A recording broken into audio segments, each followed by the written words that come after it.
শুরু হচ্ছে আজকের গল্প। বছর দেড়েক পর। কলমে পল্লবী সেনগুপ্ত। সুজিতের বুকটা ঢিপ ঢিপ করছে। আজ প্রায় দীর্ঘ 1.5 বছর পর আবার অতসীর সাথে দেখা হবে।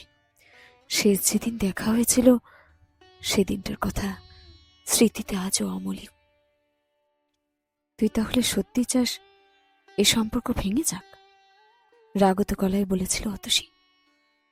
কি করব বল, তুই বড়লোক বাপ মায়ের মেয়ে, বিয়েও ঠিক হয়েছে বড়লোক ইঞ্জিনিয়ারের সাথে। তার সাথে পাল্লা দেওয়া তো আমার মতো বেকার ছেলের পক্ষে সম্ভব নয় রে।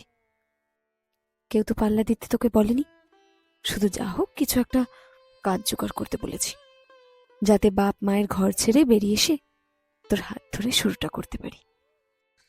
জীবনটা সিনেমা নয় রে অতসী, বললে এমন হুট করে কাজ পাওয়া যায় না। তোর 2 মাস পর বিয়ে, এর মধ্যে কোথায় পাবো আমি চাকরি? বেশ, বিয়ে করে আমি মুম্বাই চলে যাব, আর কোনোদিন তোর সামনেও আসবো না। তাহলে খুশি হবি তো তুই? কোনো উত্তর দেয়নি সুজিত সেদিন।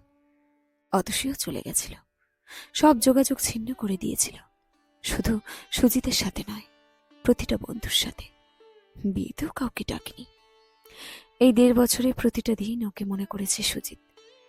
ওর বলা কথাগুলো, ওর হাসির শব্দ, ওর রাগ, অভিমান, আবদার, সব মনের মাঝে ঘুরপাক খেয়েছে অবিরত।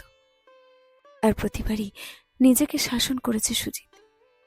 অতসী এখন পর স্ত্রী, এগুলো ভাবাও তো পাপ। আজ সকালে আচমকা একটা অচেনা নম্বর থেকে ফোন এসেছিল। ওপারে অতসীর গলা পেয়ে চমকে উঠেছিল সুজিত। ও একবার দেখা করতে চায়। কলকাতায় এসেছে কদিনের জন্য। সুজিতের কাছে ওর কিছু চিঠি আছে, ওগুলো ফেরত নিতে চায়। ওর কাছে যেগুলো আছে সেগুলো ফেরত দিতে চায়। আজ বিকেলে সময় দিয়েছে, সেই পুরনো ক্যাফেটা যেখানে আগে দেখা করতো ওরা। মুখোমুখি সুজিত আর অতসী প্রায় 1.5 বছর পর। 5 মিনিট হয়ে গেল, তবু কেউ কিছু বলে উঠতে পারল না। সব কথা যেন হারিয়ে গেছে। দে তাড়াতাড়ি, কি দিতে চাস? আমিও রেডি করে এনেছি সব। সুজিতই মুখ খুলল প্রায় 7 মিনিট পর। এত হুড়োহুড়ি কিসের রে? খুব তাড়া আছে বুঝি? হ্যাঁ, তা আছে বলতে পারিস। কেন, গার্লফ্রেন্ডের সাথে দেখা করতে যাবি নাকি? না রে, টিউশন পড়াতে যাব। খুব মধ্যবিত্ত ঘরের ছেলে তো আমি, পেট চালানো ছাড়া আর কোনো তাগিদ নেই রে। শ্লেষাত্মক ভঙ্গিতে জবাব দিল সুজিত। আমি কেমন আছি একবারও জিজ্ঞেস করবি না? দেখেই তো বোঝা যাচ্ছে বেশ আছিস। পরনে দামি পোশাক, হাতে দামি ব্যাগ, মুম্বাই লাইফ পুরো সর্টেড বল। মুম্বাই নয়, আমি ব্যাঙ্গালোরে থাকি। কেন, তোর বর কি এখন ব্যাঙ্গালোরে চাকরি করে? আমি ব্যাঙ্গালোরে চাকরি করি, বর নয়। ইনফ্যাক্ট আমার কোনো বর নেই, কারণ আমি এখনো বিয়ে করিনি। মানে? যার পরনায় অবাক হয়েছে সুজিত। তুই বলেছিলি জীবনটা সিনেমা নয়, সেটা হয়তো ঠিক। তেমনি এটাও ঠিক যে জীবনটা ট্র্যাজিক উপন্যাস নয়।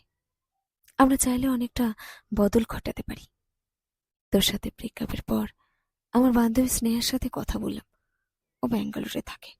বাবার বাড়ি ছেড়ে ব্যাঙ্গালোরে চলে গেলাম, কারোর আপত্তি শুনিনি। স্নেহার পিজিতেই উঠলাম প্রথমে। তারপর মাসখানেক চেষ্টার পর একটা চাকরি জুটিয়ে নিলাম। দেখতে দেখতে 1.5 বছর কেটে গেল। এখন মাইনে বেশ ভালোই। কোম্পানি আমায় এ মাস থেকে কলকাতা ট্রান্সফার করেছে। তোর মতো কাওয়ার্ডের মুখ আর দেখার ইচ্ছা ছিল না কোনোদিন। কিন্তু কিন্তু কি বল? কিন্তু কি? জানি না কেন আজও ভুলতে পারি না তোকে। মনে রেখেও বা কি লাভ? আমি তো আজও বেকার। বহু চাকরি করা ছেলে তো বেকার প্রেমিকাকে বিয়ে করে। আমার উল্টোটা করতে আপত্তি নেই, তবে বিয়ের পর কিন্তু হাউস হাজবেন্ড হয়ে গেলে মোটেই চলবে না। পড়াশোনা করে ভালো চাকরি পেতেই হবে। তুই তুই কথা খুঁজে পাচ্ছে না সুজিত। কান্নার দলা আটকে আসছে গলার কাছে। চল, আজই রেজিস্ট্রেশন নোটিশটা দিয়ে দিই, দেরি করে লাভ কি?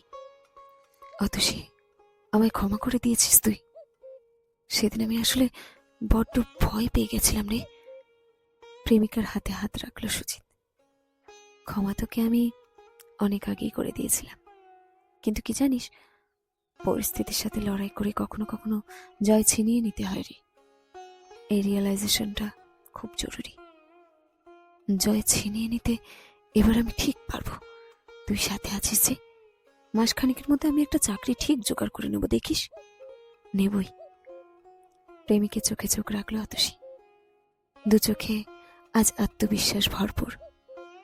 এইটুকুই তো চেয়েছিল। অতসী নিশ্চিত এবার সুজিত ঠিক পারবে। ওদের দুজনের ভালোবাসা বিশ্বাসেই ভরে উঠবে আগামী দিনগুলো। শেষ হলো আজকের ছোট গল্প বছর দেড়েক পর। কলমে পল্লবী সেনগুপ্ত। গল্পটি সংগৃহীত হয়েছে ফেসবুক পেজ থেকে। ফেসবুক পেজের নাম পল্লবী সেনগুপ্ত।